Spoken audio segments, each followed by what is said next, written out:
We need to get fit. Listen, your sister right here, I got about a good 80 pounds or so that I want to lose. And this woman, Esther, she is amazing. Okay. She's a best selling author, podcast host, speaker, coach, all of that stuff. But she talks to us about what it means to actually be fit. Right through her framework that she has to help women. She talks about her client who's lost about 100 pounds. She talks about what we need in our life. How do we structure that? What do we do to start changing our lives to become healthier? And I really enjoyed this conversation. So I cannot wait for you guys to listen to this. This was amazing. Let's go.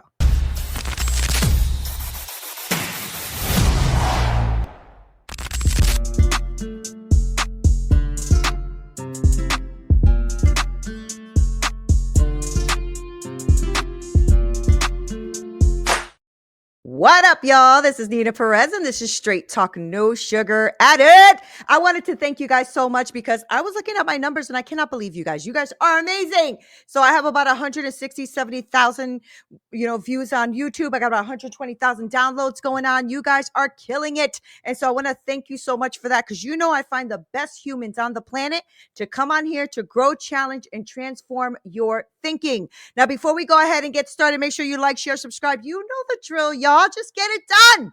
Okay. Because today's guest is Esther Avant. I wanted to keep making it French, like Avant, but it's Avant. Okay. She's a best-selling author, a podcast, a host, a speaker. She's a coach with nearly 2 decades in the wellness industry. Now, her book and podcast are both titled To Your Health, guiding women towards unstoppable confidence through her signature FITT Framework. Now we're going to talk about that because I want to know what that is. Now she is a Navy wife. She's a mom. Esther knows firsthand the challenges of juggling family, career, and personal wellness. And she's on a mission to help others find that perfect balance. Y'all know what balance is? Sometimes I don't know what balance is, y'all. So get ready to discover how simple and sustainable the habits can be to elevate you to that health, the happiness, the success, the things that we are all looking for. Esther, welcome to Straight Talk. I'm glad you're here. Thank you so much. That is quite an introduction. Thank you. I'm happy to be here.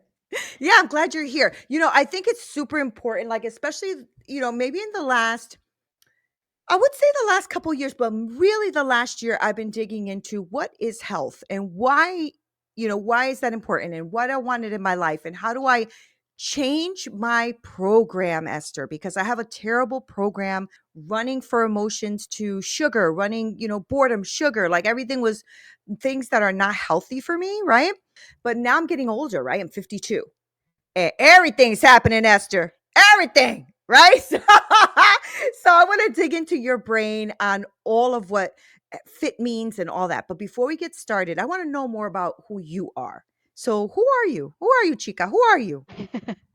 Thank you. That's a good question. I know it can be hard for moms, especially, and business owners to identify as anything besides kind of those labels. Yeah. And yes, I am. I'm a Navy wife. I'm a mom. I'm a business owner. I'm a coach, an author, all the things.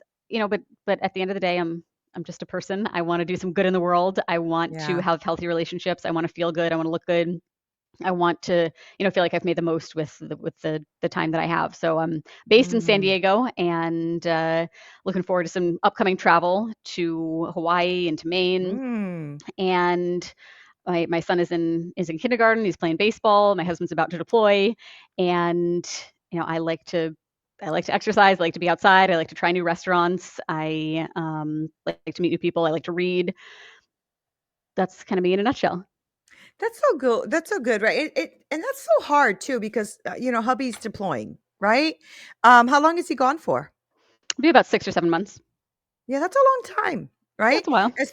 Especially when you have a little one around, right? Because it's kind of cool to have, him around and stuff. Although I am really grateful for your husband's service. My husband was in the army for many, for years. And so I know what you mean. And my father did it, my uncles did it, they all served. And I have a lot of pride in that, right? I think it's a beautiful thing. And so your 5-year-old, how fun is that? Right? It's pretty Love fun. It's yeah, five-year-olds. Yeah. it's a very fun age. Yeah, he's my little buddy, and I think it'll be. I try to look for the silver linings. it stinks to have our third gone for so long, but it's an opportunity for us to do some fun stuff Mhm, together and make mhm. some memories. And I'm looking forward to that. Yeah, I teach children how to cook, and that's my favorite age. Like 5 and 6 year olds are hilarious. I love it so much. So I'm grateful for that. But tell me about your wellness journey, right? Because I love that you're keeping yourself healthy, right? I'm a grandma now, and I've been thinking a lot about that. I've been thinking a lot about how do I, even though we're not promised tomorrow, how do I try to be here tomorrow for her? Hmm. And them and the boys too, like they're getting a little older. One's 5 years old and the baby all the way down to the baby who's 6 months old, and I'm like, I want to be here, Esther. I want to be healthy. I want to be here for them. What was your journey, and were you always healthy? Was it something you struggled with? Let's talk about that. That's a really good question. From the outside looking in, I, for a long time, have done things that look healthy, Mm-hmm. but I was not necessarily doing them in healthy ways the whole time. Mm, The beginning of my health journey was kind of an obsessive aesthetic based thing of feeling like I needed to look a certain way, being really concerned about, eating as few calories as possible and trying to outwork what I had eaten in the gym, and mm, kind of typical binge and restrict kind of tendencies that I looked, I wasn't overweight, I wasn't underweight, but kind of what was going on in my brain that was yeah, driving the behaviors was not a healthy thing. And part of why so much of the coaching that I do now is mindset and lifestyle based is because I know that that's what makes the yeah, difference. That it's not that we need another list of, good and bad foods. It's not that we need another workout challenge. It's that we need to, figure out what's going on between my ears that's making this stuff hard or not stick or things like that. So I had, certainly my own ups and downs of trying to figure out, why am I doing these things and how do I get out of it? And for, I'd say, the last probably close to 10 years, probably like 8 or so years, I've been in a really healthy, balanced place that I feel good about, the things that I'm doing and why I'm doing them. And to your point, when I became a mom, it was really kind of a shift for me also, that of course I still want to look good, but so much more of why I exercise is now thinking 10, 20, 30, yeah, 50 years down the road of what am I doing now to create the future that I want. And if I yeah. want to be independent and strong and able to get down on the ground and play with my, future grandkids, that work starts now. So Hmm. a lot less aesthetic based, a lot less kind of ego driven, but more so if my goal is to be showing up in 30 years, what I'm doing today might look different so that I'm not running myself into the ground, getting Yeah. injured, overworking myself. So it's a lot more kind of nuanced than it is the way it used to be, so black and white. Now, what got you out of the black and white though, right? Because there had to be something that shifted, because if you look good and you're feeling good and you're not overweight, you're not underweight, s- something's missing here, right? So I want to know what the link is. Something clicked in your brain where you said this is not healthy for me. What was that? Yeah. Honestly, I think it was just being tired of Mm, feeling so down on myself that okay. although I wasn't, outwardly one extreme or the other, I was constantly battling in my head. I was constantly either thinking about food or berating myself for what I had just done. It was like all consuming. Mm, And I just okay. reached a point where I was like, I don't want this anymore. I don't want to constantly be thinking about this. And I know that's Yeah. something so many women I've worked with can relate to, is just thinking about the mental energy that's going to this. Not, not actively I'm exercising something about exercise, but more so if like every minute of the day is spent in the back of your mind thinking, oh, I don't look good in this, I don't feel comfortable in this, I'm upset about that, it's exhausting. And Yeah. I wanted to stop feeling that way. And of course it was a process. It's not like overnight I was like, oh, I should stop doing this, and did. It came with time. But Yeah. once you kind of realize I certainly don't want to stay here, it's easier to start figuring out, where you want to go. Is that where your FITT framework started being evolving and started coming into play? What we've been talking about is a big piece of it. So the two T's are treating yourself with compassion and taking personal responsibility. Mm, And I think those two are the backbone of anything you want to do, any change you want to make. And Okay. I think we have a tendency to have too much of one and not enough of the other, where sometimes you have sort of that like hardcore militant, like everything is your responsibility, and just kind of this like no no compassion involved. Right. Yeah. And it's like really hardcore and it doesn't necessarily feel very good. And on the flip side of that, you have like kind of this like woo woo, everything is okay, like, hey, you're just like doing your best and what Yeah. will be, and almost like this disempowering, Yeah. like, okay, well, I don't need to just blindly accept everything that's going on. So I think finding the ability to balance the two, or kind of like move yourself along the spectrum of the two, where it's Yeah. like sometimes, for example, when you are imperfect, we all have these really high standards for ourselves, and inevitably we fall short of them pretty often. And when we do, instead of taking it in stride, we're really hard on ourselves and we like Mhm. make it define us, and we jump to these conclusions like, well, I guess I'm always going to be, overweight or unsuccessful or whatever it is. We're really, really not nice to ourselves. So Yeah. a lot of times we need more compassion to just say like, hey, how would I react if this was a friend? I'd probably be like, hey, you did the best that you could, you can learn from this, it's not a big deal, you didn't mess anything up. You'd be encouraging. And in fact, the only way that you can truly change is to do it from a place of love and compassion rather than trying to hate yourself into something different. Yeah. And at the same time, if all you're doing is being accepting, then you're never actually changing anything. So it's Yeah. important to have Yeah. both, where you're saying, all right, I did the best that I could, and now I know better. Now with this new information, I'm going to change something that I'm doing. So I'm not beating my head against the wall, wondering why nothing is Yeah. changing. So those, I think, are the backbone of everything, whether it's health related or business related or family related. When you can, I call the kind of the merging of the two, compassionate ownership. When you can Mhm. develop that skill and apply it to whatever you're working toward, you're going to be so much more successful. That's so true, right? Because that's not just in health, that's even in your entrepreneurship and Hmm. your business, your leadership. As I'm thinking about what you're saying, I'm like, I've done both. Like I've beat myself up and just like really bad and down on myself. I wouldn't do that to a friend or a family member, but I definitely do that to me. And then there's also been the other side, like, girl, you got this, you've been good, da da da. And it has given me a false permission to not take care of myself. Hmm. And so now I'm finding that place that you're talking about, right? That in between place where you just like, okay, I really messed up here, but what do I do tomorrow to correct that? Right. To fix that. Or not even tomorrow, maybe the next meal, maybe the next action. Cause the way my brain used to work was, well, I messed up. I might as well wait till Yes. Monday. Yes. I Right. live in that space. Yeah, well, me too. And, I'll start Monday, ran for about 15, 20 years, right? Yep. So, and that's the thing, like we keep fooling ourselves and it's just a mechanism in our brain to protect us, right? Because we don't Yep. know what we don't know. And, for a long time, I beat myself up. You're never going to lose weight. It's never going to happen. You've promised yourself for years. What are you doing? This is a waste of time, blah, blah, blah. And then the other part of me is like, well, let's get curious. Like, what if we did? Yeah. Like, what if we did? You know? And then I'm like, "Ooh, what if we do?" Like that kind of it's interesting how you can shift your own mindset by just shifting and reframing the way you talk to yourself, right? A And thousand percent. yeah, it's so good. I'm glad that you work on the mindset piece because that's important. And now your signature fit framework is helping women like really take control of their health. So talk to us a little bit about what exactly does the whole fit stand for? You gave us some of the T's, but what does the whole fit stand for? And how can the women who are listening, like myself, we can really start implementing some of these core principles like right away? Like what can Yeah. we start doing? Yeah. Yeah. I want to share one thing going back to Sure. the kind of I messed up the day, because this has been a game changer for me and for a lot of clients, because I can so distinctly remember, it would be 11 a.m. and I'd be like, well, I blew it. So I might as well just stuff my face the entire rest of the day, up Yeah. until 11:59.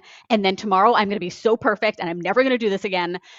Something that can be really freeing is to just think of the day the way you would like a sports game that's divided into sections or quarters. Ah. So, all right, so maybe you lost Q1. Let's go back out and win Q2. Or maybe you're down at the half.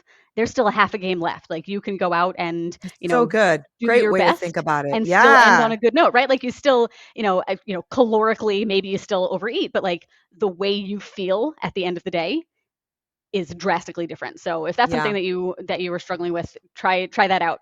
I All right. am So because that is what I'm struggling with. That's a great idea. Yeah. yeah. Okay, so let's talk the F and the I. So this framework came about after years of coaching and realizing that everybody was struggling with the same challenges and that those are the main things we needed to overcome. So first and foremost, everybody feels overwhelmed and like there are so many things I need to change in order to be a quote unquote healthy person that it's exhausting. I've got a job, I've got a family. I don't have time to be making celery juice every morning Right. and go rooting my feet in the sand for 30 minutes and like all this laundry list of things that you feel like you should be doing. So the F is figuring out and consistently doing what I call the big rock habits. Mm. So if you have a weight loss goal, all the things are not equally effective. The thing that drives weight loss, whether or not you want to, hear about it, is calorie balance. So whether or not you're tracking calories or you're aware of them, that's what's determining whether you're gaining or losing weight. Of course, there are Okay. other factors involved, but at its simplest, calories in, calories out, which is then affected by a whole host of other things. So figuring out a way for you to get accountable for what you are eating and drinking. Maybe it's food tracking, maybe it's photos, maybe it's just really paying attention, being mindful when you're eating and listening to your hunger and fullness cues. Maybe it's portioning out what you normally do and then leaving a little bit on the plate and reducing things that way. So your calories matter, your protein and your fiber intake matter.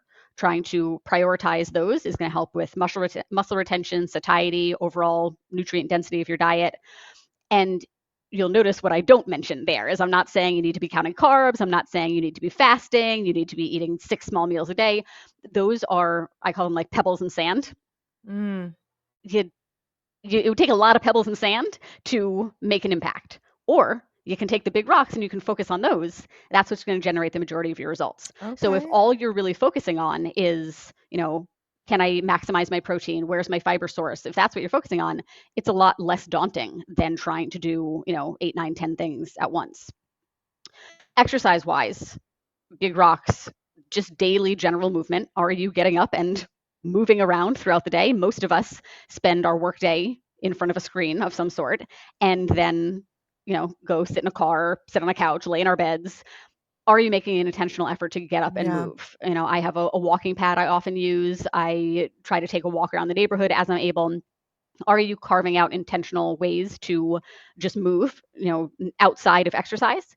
Because our modern lifestyles have basically eliminated the It's true. need for those. So Yeah. now we need to add them back on purpose. Yep. Number 2, strength training. Are you getting a few full body heavy lifting sessions each week, especially for women of peri and menopausal age? Our bone density and our muscle mass are some of the most important things we can be doing for ourselves, and it often gets neglected. Women just, Yep. maybe aren't Yep. comfortable doing it. They've come from kind of the cardio queen type background of, oh, I need to be on the elliptical or I need to be jogging. That's what always worked. And it's kind of a mental shift to slow down. Maybe I'm not sweating as much, maybe not breathing as heavy, but this stuff is really, really important.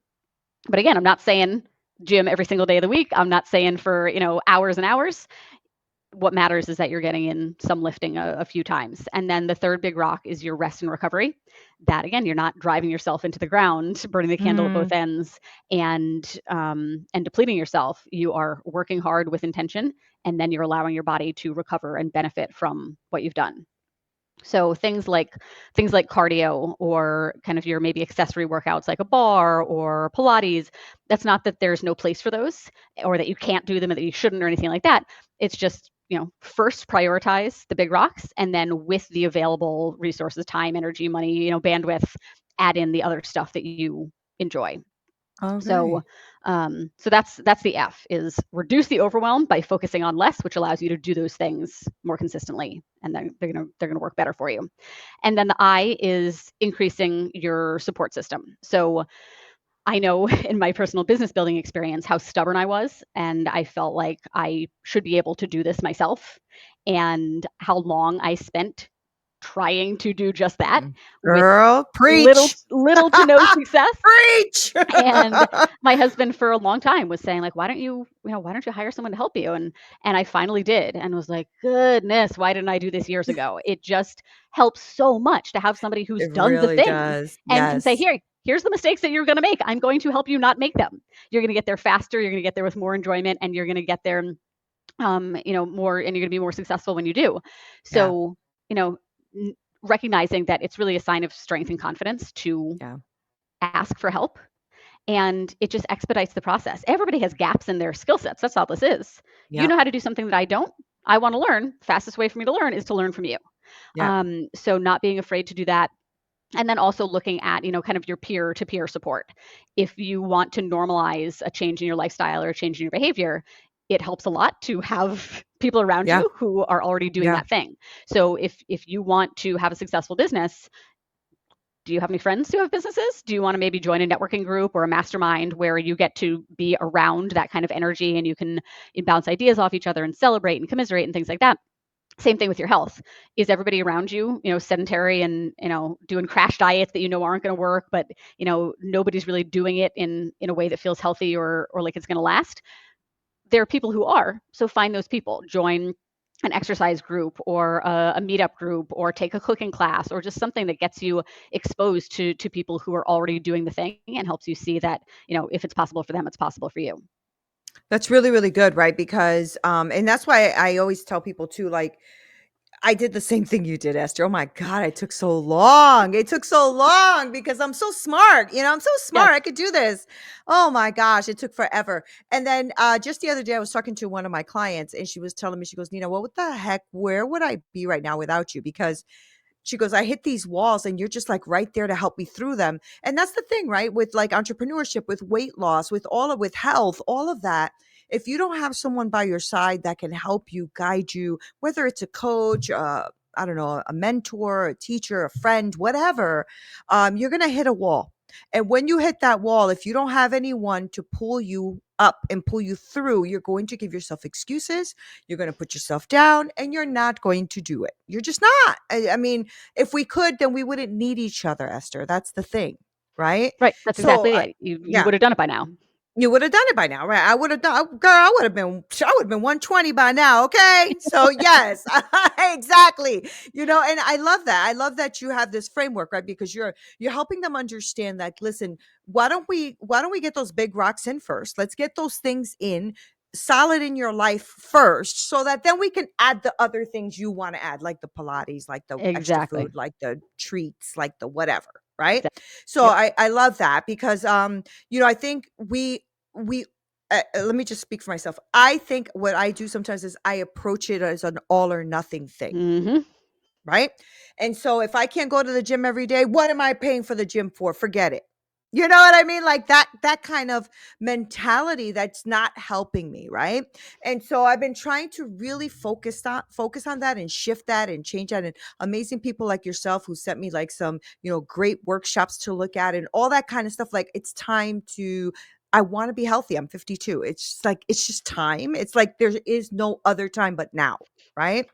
And so Yeah. I love that you're helping women like really get to know themselves and also just get these simple and sustainable habits, right? Because you emphasize how like just having all these small, consistent habits, but these rocks in your life can really start to cause this drastic change, right? So, what do you believe is like an incremental habit that they can start building that's going to yield some results? Um, you know, I don't want to say quick fixes because there's no such thing, right? But if you were to like have a client in front of you right now that just needs to start forming some sort of habit in their life, what would that be for you?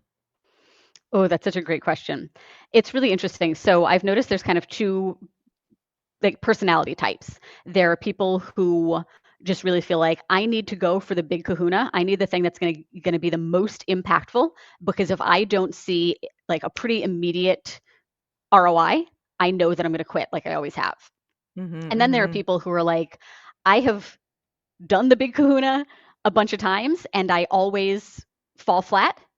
I need to start much smaller. I just need something that like will get me a quick win, a little bit of momentum, and then I can gradually increase from there. And neither is better than the other, but I think it's helpful to kind of know where Yeah, you that's fall. interesting. Mhm. So one, if you're trying to go for kind of the low hanging fruit, water, hydration is a great place to start. Have 16 ounces by your bed when you wake up in the morning, and drink it before your feet hit the floor. just starting your day with water instead of coffee is a really good start. I started doing it a couple of years ago, and I never like felt super thirsty in the morning, but I can almost like it sounds weird, but I can almost like feel my body like Getting hydrated. yes, and I just Yeah. immediately feel better. So that's a really easy one where it just like it's not that the water itself is like hugely impactful, but it's just kind of like it's this vote early in the morning Yeah. for being a healthy person. A healthy person wakes up and has a glass of water. Like that just seems like something that feels right. So if I've already done that thing, then like what are some other things that a healthy person might do? It just sets the day off to a good Okay. start. Okay. If you're more of a big kahuna type person, two things come to mind right away, and they're very intertwined. But cutting out after dinner snacking is a really easy way to cut out excess calories that you don't even really want or need. You're probably physically hungry from dinner and you're just eating out of habit Yeah. and because, snacks and treats taste good. But if you could, it's very easy if you have young kids where you're taking them to the bathroom to go brush their own teeth, just brush your own. I put my retainers in right after Yeah. dinner, It's and a good like idea. I have just Yeah. trained myself like, well, now, the body is closed. There's no more food coming in until tomorrow and you'll survive. And it's, that first week or two is a little bit of a rude awakening where you're just like, but I'm used to, and Right. you kind of Yeah. parent Yeah. yourself Yeah. through it and you're fine. So that's one that's pretty big. And the other is snacking, which is a little bit more kind of convoluted because generally women snack more because we eat meals that are too small because we still have that like I need to eat as little as possible, I'm a little bird kind of Yeah. mentality. So generally tackling snackling Tackling snackling. We're keeping that in the podcast. yes, I'm please keeping do. that. Tackling snacking also then has kind of this trickle down effect where it's like if I'm not snacking, which there's nothing inherently wrong with, it's just that we snack on these hyper palatable foods that are really easy to overeat and don't actually Yeah. Yeah. aren't actually satiating. So if you do less of that, then you're going to notice, oh, I'm physically hungry, and then you can start building more substantial, better balanced meals from the jump. And if Hmm. you're eating an appropriate number of calories and a good balance of macronutrients at each meal, you're the necessity of snacking is much less. So those are a few things, depending on your lifestyle, that you could start with very easily that can make a difference. How do you feel about the diets out there? Here's why I'm asking, right? There's so many of them, right? So I did and I think correct me here because you're the expert. I think they all work initially because you're doing something different in your body. This is just my way my thinking is, right? So I was doing the 16/7 fast or whatever it's called, the Mhm. 16 hours no eating, whatever. And it was working for me for a while, and then it just didn't, right? It just wasn't doing anything. So I was like, oh, okay, what's up with that, right? Back in the day, remember Atkins? Mhm. Yeah, okay, so I did the Atkins diet for my wedding, lost like 50 something pounds, almost 60 pounds, lost all the weight, had a piece of cake at Mhm. my wedding, and I felt like my life has never been the same. I just kept gaining weight and, more than I had weight at that time. And so I'm like, dang, like that didn't work either, So now people are telling me, "Well, have you tried the carnivore diet? Have you tried this diet? Don't calorie counting doesn't work. That's not you know what I'm saying? Like there's so much information, Esther. I'm not trying to act like, oh, I just don't do the truth is there is too much Mhm. information and sometimes you don't know what to do. I even tried being a vegan for a little while. I was deadly sick, right? I went to go see my naturopath because I love natural medicine. And she was like, "Can I ask you not to do the vegan diet?" She goes, "You're actually hurting yourself and because of my blood work and whatever."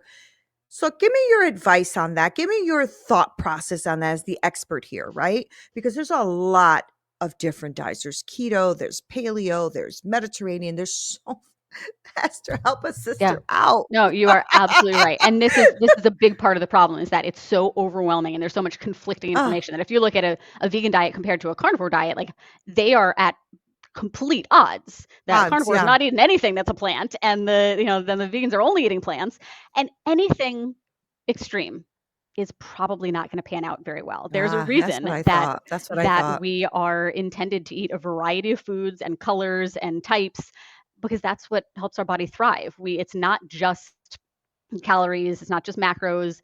Vitamins and minerals matter also. So if you're taking these huge swaths of our diet and eliminating them, well, with that go the micro and macronutrients that those foods provide, which play a role in our bodies. So I'm, pretty opposed to anything extreme.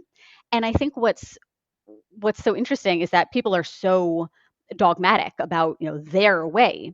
But the Yeah. reality of it is, the underlying why any diet works is a reduction in calories. If you are eliminating all your animal products, well, all the calories you used to get from those foods, you're now not taking in. And usually what happens is there's sort of that adjustment period where at first you eliminate them all and now you're in this big deficit. But then as you get used to it, as you kind of start learning the loopholes of the diet, you're like, oh, well, Oreos are vegan? Okay. Yeah, Then it's yeah, like, yeah. some more food that like fits the criteria starts creeping in. Same thing, Yes. with carnivores. At first, you're not used to eating a steak at every meal, so you have 6 ounces of steak, and you're like, all right, that's enough. And you just are eating way less because now you have no plants, you don't have the carbs.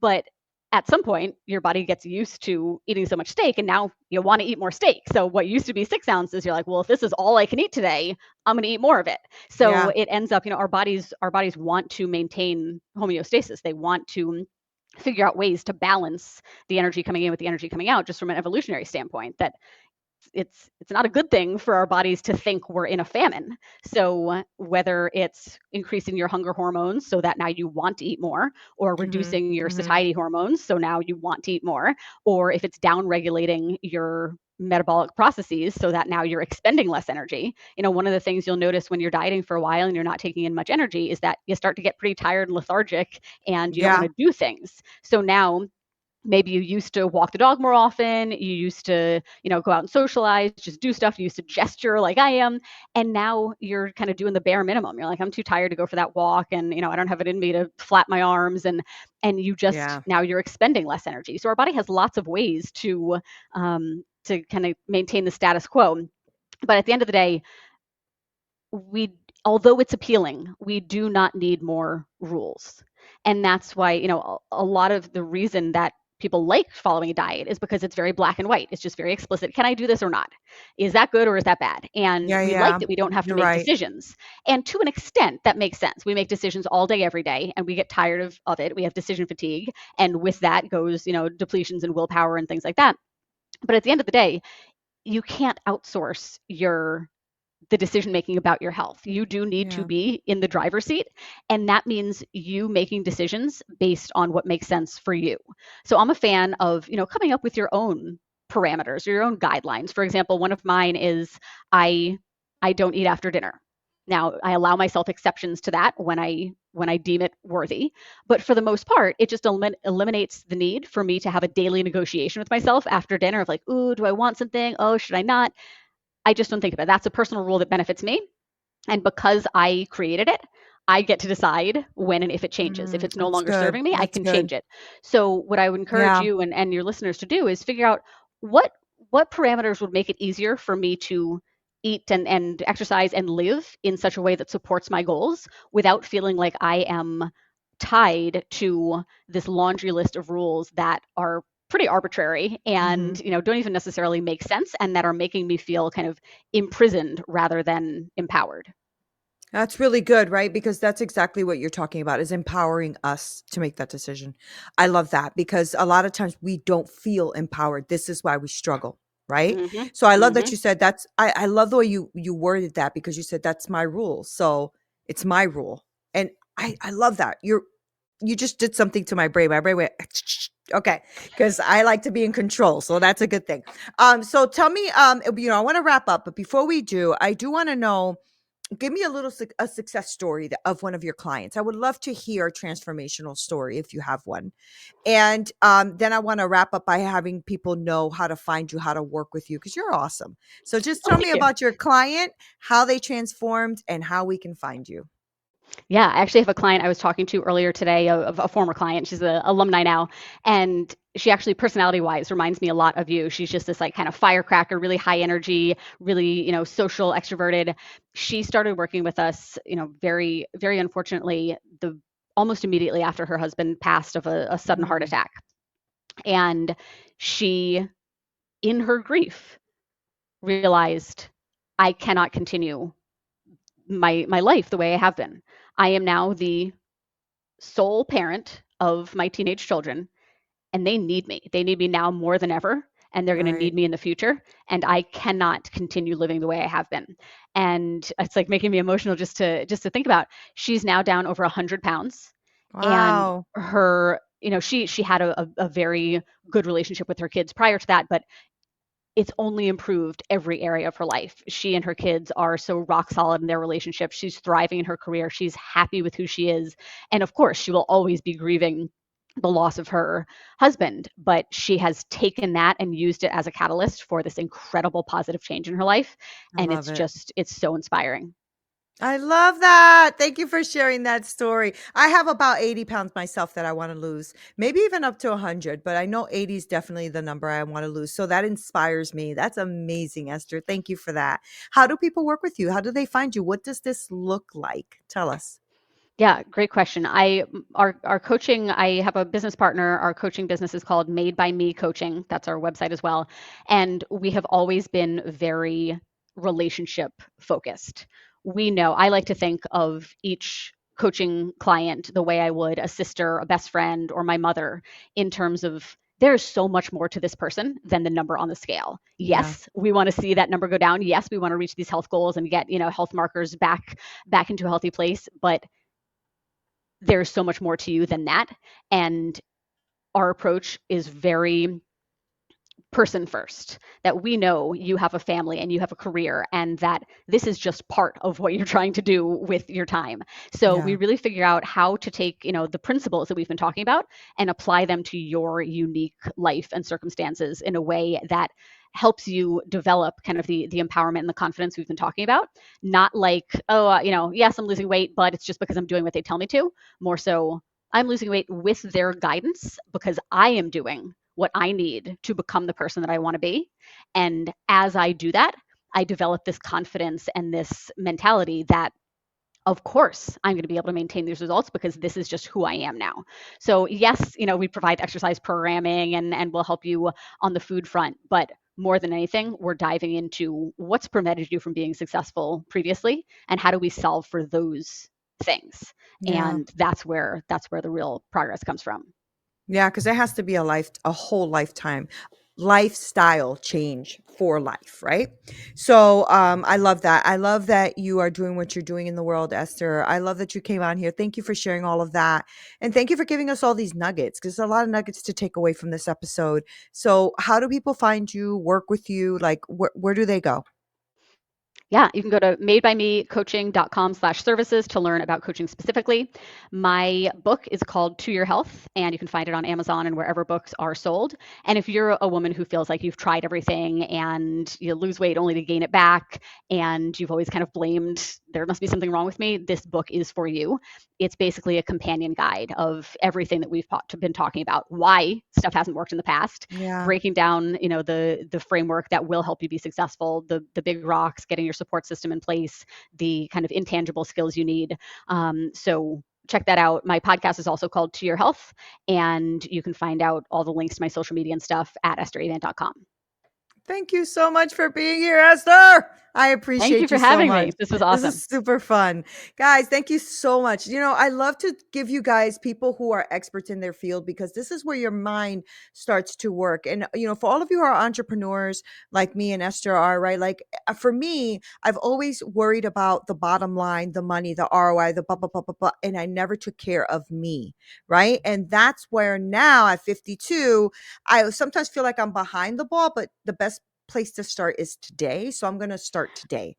So make sure that you guys reach out to Esther. I'm going to link all of her information below, her book info, the whole thing. You guys need to start getting on that road to recovery in your life because the second half of our life has got to be better than the first. I love you guys so much. This is Neena Perez. This is Straight Talk, no sugar added. Until next time.